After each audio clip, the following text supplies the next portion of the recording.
ఏనుగు బొమ్మ అదృష్టాన్ని తీసుకొస్తుందా అనే కాన్సెప్ట్ చూద్దాం. అసలు ఏనుగు బొమ్మ అనేది మన ఇంట్లో పెట్టుకోవచ్చా, పెట్టుకోకూడదా, అసలు పెట్టుకోవడం వల్ల మనం నిజంగానే అదృష్టం కలిసి వస్తుందా అనేది లేదు తెలుసుకుందాం. ఏనుగులు పోరాట శక్తికి, సంతానోత్పత్తికి, శుభాలకి ప్రతీకలుగా వాడతారు. ఈ ఏనుగు బొమ్మల్లో కూడా తొండం పైకి ఎత్తి ఉంచు బొమ్మ అయితే నిజంగానే అదృష్టాన్ని మన వెంట తీసుకొని వస్తుందంట. మన ఇంటి గేటు మీద ఏనుగు బొమ్మలు ఉంచినట్లయితే దుష్టశక్తులు మన ఇంటి లోపల ప్రవేశించలేవంట. అందుకే మన పురాతన దేవాలయాల్లో ప్రవేశ ద్వారం దగ్గర ఏనుగు బొమ్మలు పెట్టేవాళ్ళు.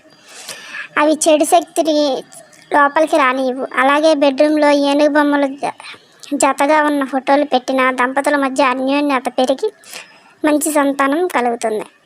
చదువుకునే పిల్లలు ఉన్నట్లయితే ఏనుగు బొమ్మని వాళ్ళ స్టడీ టేబుల్ మీద పెడితే వాళ్ళకి విజ్ఞానం పెరిగి మంచి జ్ఞాపక శక్తి కూడా వస్తుందని చాలామంది నమ్మకం.